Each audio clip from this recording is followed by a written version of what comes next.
Okay, so let's talk about Bill Gates. And this man is influencing, billions of people's lives. So I think it's fair to discuss and comment on what he's doing. Um, as I said, if you're out there doing that kind of stuff, it's appropriate that we should be discussing what he's up to and people sharing their opinions on it. And I've no interest in talking about him as an individual or what he does with his private life. That's his own business. But in terms of what he's doing, that's more public. It's fair to comment on. And I've got a couple of opinions on that I share. And they're just my opinions, my perspectives. You can disagree. Maybe if Bill is out there and he's watching this, he can put a few comments in there to stand his own ground. But he's had plenty of influence over the media himself. So let's just take an example of one thing that he's doing. So he is a massive funder of the World Health Organization, right? And he has huge influence over it. Obviously, you're giving all that money. You're not just doing it for nothing. So he's huge influence over it. And he wants the World Health Organization to have huge influence over the world, because that's what it is. That's what it pretends to be. And there is a barrier to that. There is a problem. One of the problems is this thing called nation states, liberal democracies, because they like to actually have governance over themselves. So he, definitely wants to weaken as significantly nation states, so this global power of the World Health Organization can have more influence. So that's an example as to why a super elite rich person would want to weaken a nation state. That's just very straightforward, so that their global institutions can have more power. And that's a common theme. And we're going to break it down a bit more towards the development of world tyranny, because now that the world is developed enough that world tyranny is really an option, and there's lots of forces vying for it. We're going to drop the white pill on that as well, and a few other things. So I'm just going to drop two white pills on this problem, because I think that's just an example of one person and why their global endeavors they want to weaken nation states, and there's a lot of global powers invested in weakening nation states because they're getting in the way of their global tyranny. So, well, let's talk about how to deal with this on two levels. The white pill. One is, I propose we burn money. That if you have $100 million, 1% of that wealth, not income, wealth, is just taken and it just goes away, disappears. It's not given to the government, it's not given to anybody. It's just if you just 1% of whatever you have, it's just taken off your books and it's gone. And then for every 100 million after that, we add another 1%. So when you get to $1 billion, it's going to be 10% a year that disappears. It's just taken, burnt, gone. So what this does is it prevents individuals from having, 50 billion, 60 billion, 100 billion, that kind of wealth, which is tyrannical wealth, So it's just preventing tyranny, which is the end stage of organizational disease, which is really what we're trying to. It's an anti-tyrannical measure primarily. And it's not that I don't mind if people do really well and they have loads of money. I think that's fair enough, I believe in capitalism is the best system ever created to bring people out of poverty, to help things develop. But we must prevent tyranny because the great irony of capitalism is that it's there to prevent the kind of centralized sort of economic power being in just small units and just with a few people. It's there to spread it out, and that's called oligarchy. But ironically, oligarchy can develop through capitalism, and we just need to put some limits on that. And that's my suggestion: is we just get rid of the money, and that would prevent that tyranny, prevent that oligarchy. Of course, it's more complicated than that, and it's tricky, but that's the general principle, is that we're not trying to give all this money to somebody else. We're just trying to prevent that.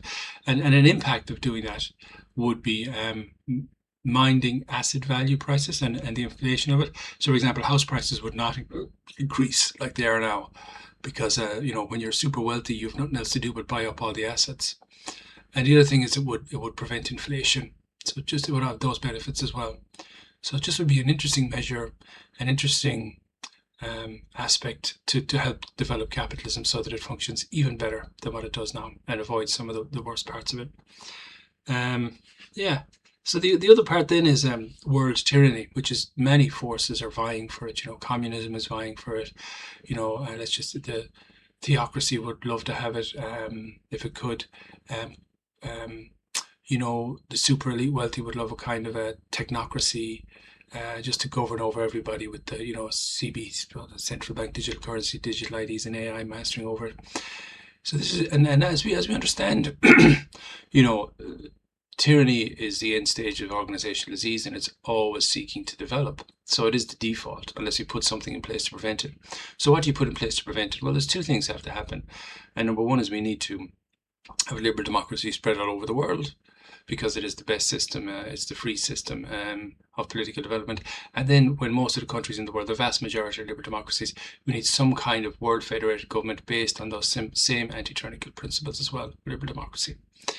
And until we put that in place, that void, tyranny will always seek to own that void. And it is aggressively, actively moving towards it. So that's just the reality of modern times.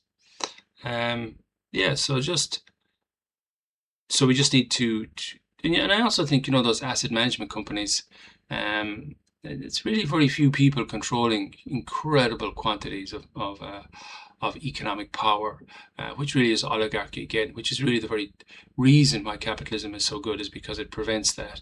So we just need to say, really, are these asset management companies, do they need to be looked at too? Because we cannot have huge economic power in the hands of just a few people, because that leads to tyranny, and terrible things. And that is the whole, but and again, just debunking the whole equity nonsense. Like inequality is essential to any well-functioning society. It's very important. If you work harder, if you do better, you should have more. I think the problem is the extremes. For example, that Bill Gates is a good example of how problematic it is when you have the extremes of wealth, and of course the extremes of poverty is obviously clearly problematic. But inequality is essential for any well-functioning society. So it's just understanding capitalism, fair and free markets, and all the good that it does in meritocracy, and avoiding the centralization of economic power, all these wonderful benefits for it that allow such progress, and then appreciating too it needs some limits. And I think one is the prevention of oligarchy, of just a few people with like having £100 billion, like Soros or whoever, and it's a form of tyranny. They're a form of tyrants, and just to put some limit on that, like I suggested, to prevent tyranny, and also appreciating now the problem of global tyranny, because there's an absence there. There's a void, an organizational disease. And the predators, they're just constantly working to take over that void, and the only way to fill it is, we cannot have, like, there's only 25 free countries, and we cannot say the United Nations makes any sense, because most of those countries are running some form of tyranny or another. So it's a concerning organization, to say the least, to think that it has some global power, and that's what they're trying to do. They're trying to remove nation states so these global powers can just have more control and power, which is tyranny rising. And tyranny is always rising. It's always unless you put something against it. So we have to spread liberal democracies, and we have to create a kind of a world federated sort of system based on, to take care of fundamental things like, don't need to get into some of the fundamental things it would do, but basically good, strong organizational hygiene, strong anti-tyrannical measures in it.